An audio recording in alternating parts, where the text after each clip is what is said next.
स्वागत है आप सभी का मेरे YouTube चैनल पर। आज का हमारा टॉपिक है वस्तुनिष्ठ निरीक्षण या प्रेषण विधि, ऑब्जेक्टिव ऑब्जर्वेशन मेथड। दोस्तों, कोई भी टॉपिक अगर आपको समझना है तो सबसे पहले उसके टॉपिक को आप संधि विच्छेद करिए और उसका मतलब समझिए। ऑब्जेक्टिव यानी जिससे जो ऑब्जेक्टिव चीज़ हो, कोई किसी की भावनात्मक अफेक्ट ना कर रही हो, किसी की भावना जो है वो अफेक्ट ना कर रही हो उस प्रोसेस को या उस रिजल्ट को। ऑब्जर्वेशन यानी ऑब्जर्व करना किसी चीज़ को। तो ऐसा ऐसा डाटा जो ऑब्जर्व करके, किसी को देख कर, निरीक्षण करके आप निकाल रहे हैं, and you are being objective यानी आप वस्तुनिष्ठ रूप में उसको निकाल रहे हैं। तो चलिए आगे बढ़ते हैं। सबसे पहले तो ये कि इस विधि का जो प्रतिपादन है यानी इसको जो बनाया गया है वो बनाया था बिहेवियरिस्ट ने, यानी व्यवहारवादियों ने। व्यवहारवादी कौन होते हैं? जो एफर्ट्स डालते हैं किसी चाइल्ड के बिहेवियर में चेंज लाने के लिए, उसके बिहेवियर में, राइट। तो अब ये विधि जो है जब आई, जब शिक्षा मनोविज्ञान में, एजुकेशनल साइकोलॉजी के लिए इसको यूज़ किया जाने लगा, तो ये जो अंत निरीक्षण विधि जो हमने लास्ट क्लास में पढ़ा था, इंट्रोस्पेक्शन मेथड, भाई इसके लिए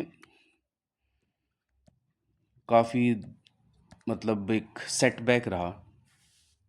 क्यों रहा? क्योंकि इसने टोटली रिप्लेस कर दिया था इंट्रोस्पेक्शन मेथड को। ऑब्जर्वेशन मेथड ने इंट्रोस्पेक्शन मेथड को रिप्लेस कर दिया था। इसमें हम शिक्षार्थी के व्यवहारों का निरीक्षण करके उनकी अभिरुचि यानी इंटरेस्ट, एप्टीट्यूड, अभिक्षमता या व्यक्तित्व कुछ खास ट्रेट्स का पता लगाते हैं। ऑब्जर्वेशन करने वाला है वो दूर जाकर और उसके ऑब्जर्वेशन करता है। जैसे आप एसएसबी में गए होंगे, है ना? तो एसएसबी में होता क्या है? एसएसबी होगी या फिर भाई कोई सेलेक्टर्स आते हैं, क्रिकेट टीम के सेलेक्टर्स जो होते हैं, क्रिकेट या कोई भी फुटबॉल टीम, हॉकी टीम। तो वो करते क्या है, वो दूर बैठ जाते हैं और वो ऑब्जर्व करते हैं कि बच्चा कैसा परफॉर्म कर रहा है, जो स्पोर्ट्समैन है वो कैसा परफॉर्म कर रहा है, राइट। तो ये हो गया दूर बैठ के करने वाला, इसको बोलते हैं नेचुरल ऑब्जर्वेशन।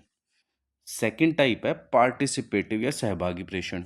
इसमें क्या होता है, इसमें जो प्रेषण करता है यानी जो ऑब्जर्वर है वो जो जिसका ऑब्जर्वेशन करना है उसके साथ एक्टिविटी में विलीन होता है, उसके साथ एक्टिविटी करता है, और एक्टिविटी में एक पार्टिसिपेशन देने के साथ साथ वो ऑब्जर्वेशन भी करता है।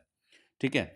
जैसे अगर मान लो कि क्रिकेट जो सेलेक्टर्स हैं वो साथ खेल रहे हैं, राइट।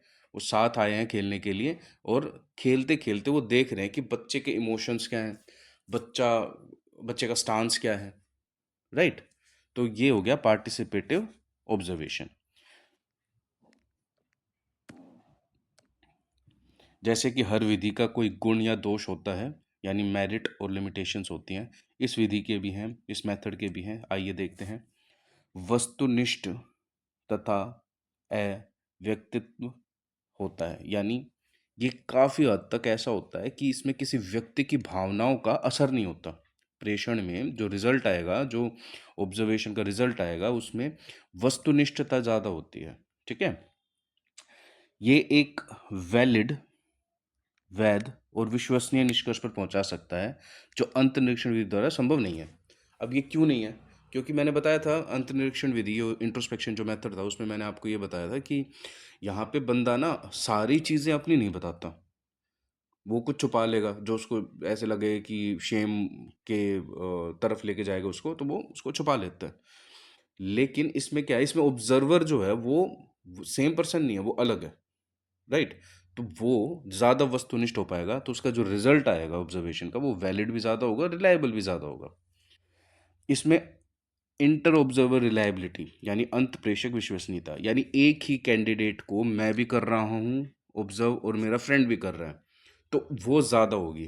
क्यों? क्योंकि भावनाएं हमारी उसके अगेंस्ट या उसके फेवर में नहीं होंगी। हम इस प्रकार का जो इंटर ऑब्जर्वर रिलायबिलिटी है वो हम मेंटेन कर पाएंगे। हमारा रिजल्ट जो होगा वो काफ़ी हद तक सिमिलर होगा। ठीक है। यानी वो इंटर ऑब्जर्वर, यानी वो ऑब्जर्वर, मैं ऑब्जर्वर, और हमारे बीच की जो रिलायबिलिटी है रिजल्ट्स की, वो बेटर होगी। ठीक है जी। इसके बाद आते हैं इसमें समय तथा श्रम दोनों की काफ़ी बचत होती है। देखो 99% जो हमारे विधियां हैं उसमें ना ये पॉइंट आ ही जाता है। ठीक है।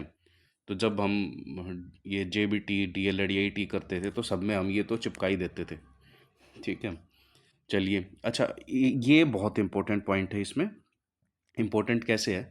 ये कह रहा है कि इस विधि में हम सामान्य बच्चों के साथ साथ exceptional children, gifted, mentally retarded, physically handicap childrens, backward, delinquent, problem creating childs, इन सब का भी हम निरीक्षण कर सकते हैं। अब यहाँ पर ये ध्यान देने वाली बात क्या है कि इंट्रोस्पेक्शन मेथड में ये चीज़ें हम नहीं कर सकते थे, तो उसकी जो एक लिमिटेशंस थी वो यहाँ पे इसने निरीक्षण विधि ने ये पूरी कर दी है। ठीक है। दूसरा, नेक्स्ट पे आते हैं। यहाँ पे कंपैरेटिव स्टडी आसानी से किया जा सकता है। मतलब दो बच्चे हैं, उनका डाटा लिया, रिलायबल है डाटा, वैलिड है डाटा, उन दोनों का बाद में आराम से बैठ के हमने कंपैरिजन किया कि भाई ये बंदा ठीक है, ये नहीं है। दूसरा, इंटर ऑब्जर्वर रिलायबिलिटी जो है वो भी इसमें ज़्यादा है। ठीक है। अब आती है सीमाएं, लिमिटेशंस। सबसे बड़ी समस्या ये है कि जो ऑब्जर्व करने वाला है उसका ट्रेंड होना बहुत ज़रूरी है। अगर वो ट्रेंड नहीं है तो वो ढंग से ऑब्जर्वेशन कर ही नहीं सकता। अब ये समस्या है। ठीक है।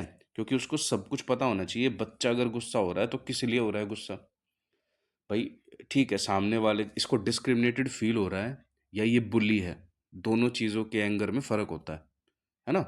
अगर बुली है तो भाई वो गलत है, उसका एटीट्यूड, उसकी पर्सनैलिटी में चेंजेस लाने चाहिए।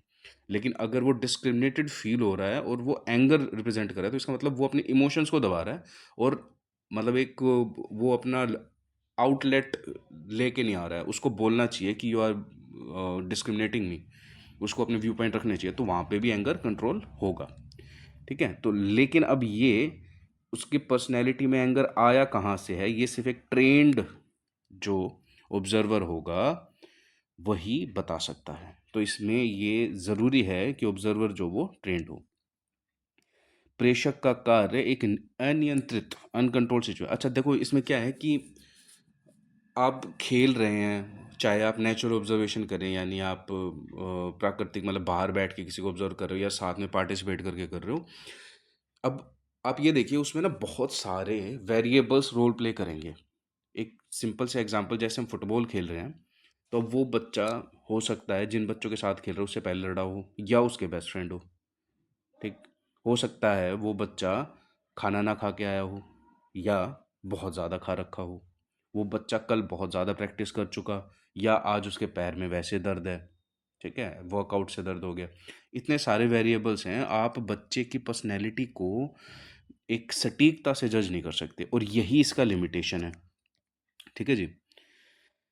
अनकंट्रोल सिचुएशन है तो वेरिएबल्स बहुत ज़्यादा हैं, तो वेरिएबल्स जो पर्सनैलिटी को जो अफेक्ट कर रहे हैं वो भी ज़्यादा होंगे, और एक श्योरिटी के साथ आप इस कंक्लूजन पे नहीं पहुंच सकते कि यही वेरिएबल है जिसकी वजह से बच्चे का ये रिएक्शन आया है।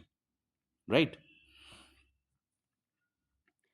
अच्छा, अब एक समस्या यहाँ पे ये भी खड़ी हो जाती है कि मान लो मैं क्लास टीचर हूँ और मैंने देखा है एक बच्चा जो है वो लगातार पूरे साल उसने मेरे को परेशान किया है, तो जब मैं उसको ऑब्जर्व करूँगा ना तो मेरा पहले ही पूर्वाग्रह से ग्रस्त होगा मेरा दिमाग कि ये बंदा तो भाई गलत है, इसके तो नंबर मेरे को काटने हैं, है ना?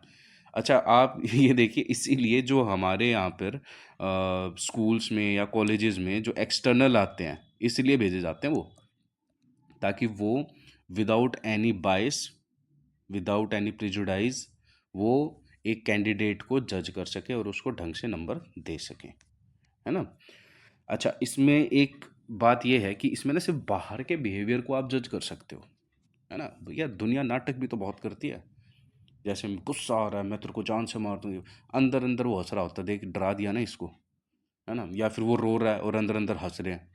तो लेकिन अब इसमें यही समस्या है कि ये जो विधि है, शिक्षण विधि, ये सिर्फ बाहर का जो बिहेवियर शो किया जाएगा कैंडिडेट के द्वारा, किसी बच्चे के द्वारा, हम सिर्फ उसी को ही जज कर सकते हैं। उसके अंतर्मन में क्या चल रहा है वो नहीं कर सकते। इस चीज़ में अगर एक रिलायबल कैंडिडेट है तो इंट्रोस्पेक्शन मेथड काम कर सकता है, बढ़िया वाला, क्योंकि वो अंदर क्या चल रहा है वो बता सकता है ना। चलिए आज के लिए इतना ही, फिर मिलते हैं नेक्स्ट क्लास में। धन्यवाद।